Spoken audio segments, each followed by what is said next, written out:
આ ક્યાંથી આવ્યું છે ભાઈ?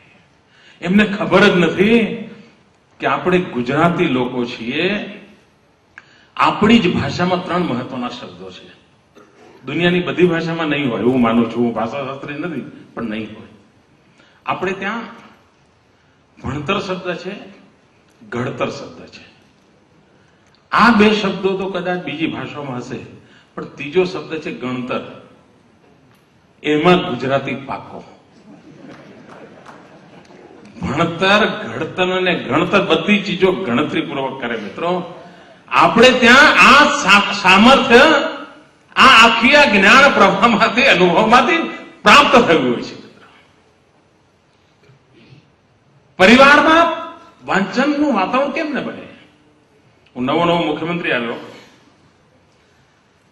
પછી મેં અમારા કેબિનેટની મિટિંગમાં કહ્યું, મેં કહ્યું ભાઈ આપણે એવું ન કરી શકીએ કે બુકે નહીં, બુક. સ્વાગત કાર્યક્રમમાં બુકે શું કરવા? બુક કેમ ના હોય? પર્યાવરણની પણ રક્ષણ થાય અને મનના પર્યાવરણને પણ સુધારે. આવું શું કરવાનું? મિત્રો, એક ઘટના મને બહુ અસર કરી ગઈ. હું ઇઝરાયલ ગયેલો અને જેમ આપણે ત્યાં મહાત્મા ગાંધીનું જીવન છે એ જ રીતે ઇઝરાયલના રાષ્ટ્રપિતા, જેમણે આખા ઇઝરાયલના આ પ્રકારનું નિર્માણ કર્યું, નામ ભૂલી ગયો, હા, બેન કુરિયન. તો મેં ઈચ્છા વ્યક્ત કરેલી ઇઝરાયલ ગવર્મેન્ટને કે મારે એમનું જન્મસ્થાન જોવા જવું છે. એ જ્યાં રહેતા હતા. ઇઝરાયલનો એ ભાગ હજુ પણ રણ છે, ત્યાં વિકાસ નથી થયો. અને હું ત્યાં ગયો એટલે આપણને એક્ઝેક્ટ સાબરમતી આશ્રમની યાદ આવે. બિલકુલ મકાનની રચના પણ એવી છે. અને આપણને એમ લાગે કે આને મજા આવી કે એમના ઘરની અંદર બેડની સામે જ ગાંધીજીનો ફોટો હતો. એ જીવન પર્યંત ગાંધીજીનો ફોટો રાખતા હતા, જેમને ઇઝરાયલનું નિર્માણ કર્યું. અને લગભગ આપણને એમ લાગે કે આપણું હૃદય કંજમાં જ આપણે ફરી રહ્યા છીએ. બિલકુલ એક્ઝેક્ટલી એનો મકાનની રચના પણ એવી છે. પછી એમની જ્યાં કબર છે, એની સમાધિ છે, ત્યાં જવાનું. એટલે આપણને એમ કે ભાઈ બીજ ચડાવવાની હશે કે ફૂલ ચડાવવાના હશે. તો મેં ત્યાં જરાક ફાફા ફળા કર્યા. ભાઈ મારે એમને માન સન્માન વગેરે, કારણ હું સરકારી મહેમાન હતો. તો મને કંઈક, સાહેબ આ ડોલની અંદર જે પથરા પડ્યા છે ને, એમાંથી એક પથરો ઉઠાવીને ત્યાં મૂકો. સાહેબ આપ કલ્પના કરો, એમણે જીવનમાં કેવા સંસ્કાર લાવ્યા છે. એમણે કહ્યું ભાઈ અમારો રણ પ્રદેશ છે, એક એક બુંદની કિંમત છે, ફૂલો અમને વેડફવાનું પાલવે નહીં. એટલે અમે નક્કી કર્યું છે કે સમાધિ પર પથ્થર મૂકો અને પાછું સાંજે બધા ભેગા કરીને પાછા ઢોલમાં મૂકી દે. બીજા દાળ પાછી એ જ ચડાવવાના. અને સાહેબ નહીં તો આપણે ત્યાં તો ભાઈ પથ્થરો મૂકો તો 6 દાડા સુધી છાપાની હેડલાઈનો, સાહેબ 24 કલાક. મોદી સાહેબ એમ કે પથ્થરો મૂક્યો, સારો કાઢી નાખે. મિત્રો, સમાજ જીવનમાં બદલાવ લાવવા માટે નાનકડા પ્રયાસો પણ સમાજ જીવનમાં, એનું પરિણામ એ છે કે ઇઝરાયલમાં તમને ફૂલ તોડતો, વનસ્પતિ તોડતો માનવી જોવા ન મળે. આ સંસ્કારને નીચે સુધી લઈ ગયા છે. મેં અમારા સરકારમાં વિનંતી કરી, ભાઈ બુકે નહીં, બુક. થોડા દાડ યાદ કરાવો ચાલે છે, વળી પાછું કઈક.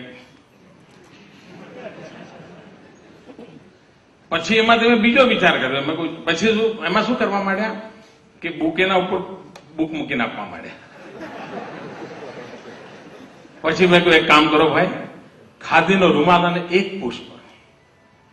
એટલે શું કરવા માંડ્યા? મોટા પુષ્પગુચ્છ પર ખાદીનો રૂમાલ વીંટી રાખવો પડે. મારી મથામણ હતી કે ખાદી સહજ કેમ બને, પુસ્તક કેમ સહજ બને. નાની નાની ચીજો છે મિત્રો, પણ સરકાર આવડું મોટું તંત્ર છે મિત્રો. સ્કૂટરને યુટર્ન કરાવવો ને તો અડધી મિનિટ લાગે. હિપોપોટેમસને યુટર્ન કરાવતા ખોટા.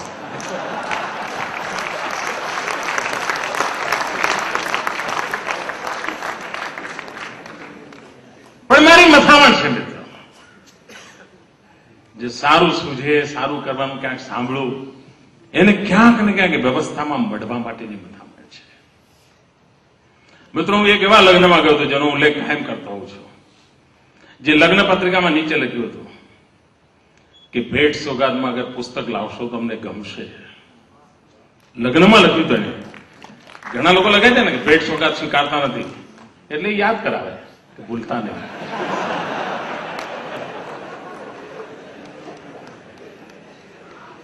પણ આમાં ત્યારે લખેલું કે ભેટ સોગાદમાં પુસ્તક લાવશો તો ગમશે. પછી મેં એમને પૂછ્યું, આટલું બધું તમે મને કહે સાહેબ મેં મનમાં નક્કી કર્યું છે કે હું જે નિશાળમાં ભણ્યા છે અમે બંને જણા, અમારી નિશાળની ચોપડી ભેટ આપી દઈશ. સમાજ જીવનમાં આ બધા સંસ્કાર કેમ ના આવે મિત્રો? પુસ્તકનું મહાત્મા શું છે? તમને દરેક મહાપુરુષના કોટેશન અવેલેબલ છે, દરેકના કોટેશન અવેલેબલ છે. અનેક લોકો જે જીવનમાં આગળ ગયા છે દરેક કહે છે કે ભાઈ મારા જીવનમાં મારી માં, મારા શિક્ષક અને મને પુસ્તક, આ ત્રણ લોકો હંમેશા મને ઉપયોગી થયા છે. દરેક કહે છે. જો આ બધા જ કહેતા હોય તો આપણી આ પેઢી એ દિશામાં કેમ ન જાય? મને આ આખો આંદોલન જનતા જનાર્દનનું આંદોલન બનાવવું છે. મારે આખું આંદોલન યુવા શક્તિનું આંદોલન બનાવવું છે. પુસ્તકો વંચાય. મારે કોઈને એ પણ નથી કહેવું કે આ ચોપડી જ વાંચો, કોઈ જરૂરિયાત નથી. તને ગમે તે બસ ચોપડી વાંચ દો. અને મારી મથામણા છે કે ભાઈ આ સ્પર્ધાનો કાર્યક્રમ ના હોવો જોઈએ. કેવા પુસ્તક વાંચવા જોઈએ એ ક્યારેય બહુ સમજાવવું ન પડે. કોઈ ભાઈને પાણીપુરી બહુ ભાવતી હોય, સાહેબ આખો મહિનો લઈને લારી પર ઉભા રાખો, ત્રીજા દાડ ના પાડે નહીં મને કહેજો. ચટપટી ચીજો કાયમ માણસ નથી લેતો મિત્રો, એ ડરો જ નહીં. એ ચટપટું સાહિત્ય કોઈક વાર વાંચશે પણ થોડા દિવસમાં જ એનાથી હટીને મૂળ પૌષ્ટિક આહાર જેમ લેવાતા હોય છે ને એમ પૌષ્ટિક પુસ્તક લેવા માટે પ્રેરાશે. બારી તો ખોલો. નહીં તો આપણે નક્કી જ કરીએ આના સિવાય એવી ચોપડી અડવાની, આપણા ઘરમાં બીજી ચોપડી આવશે જ નહીં. એટલે પછી એને ચોપડીને સાહેબ બાપે મારે વેર થઈ જાય. એને અક્કો બક્કો ભાવે તેને અક્કો બક્કો શરૂ કરવા દો. એને ઝગમગ ફાવતું હતું એને જૂનું ઝગમગથી શરૂ કરવા દો. એને કાર્ટૂન ફિલ્મ ફાવતી હતી કાર્ટૂન ચિત્રથી શરૂ કરવા દો. એકવાર એને શરૂ તો કરવા દો. પહેલા ધડા કે સાહેબ આપણે તો ઘરમાં બાળકને પણ લિક્વિડ કંઈક પાતા પાતા પાતા ખાતો કરતા હોઈએ છીએ. કોઈ મા બાપ એવી જોઈએ છે કે પહેલા દિવસે દાળ ભાત કરીને પગલે ખા, કોઈ ના કરે. આ પુસ્તકનું પણ એવું જ છે.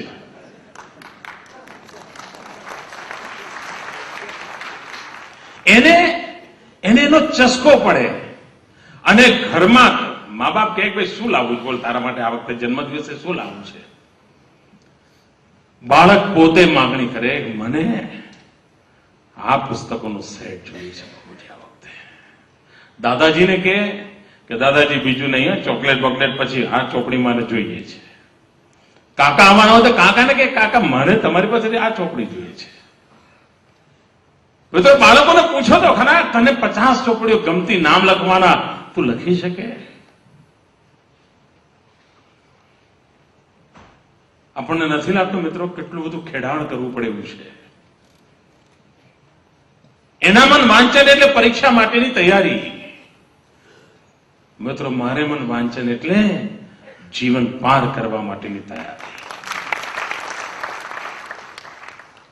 જીવન પાર કરતા આવડે પરીક્ષાઓ આપોઆપ પાર કરતો હોય છે મિત્રો. અને જીવન પાર કરવાનું સામર્થ્ય આ મૂળભૂત તત્વમાંથી આવતું હોય છે, પેરીફેરીમાંથી ના આવે મિત્રો. અને એના માટે વાંચનનો ખેલું લગાડવું છે મારે.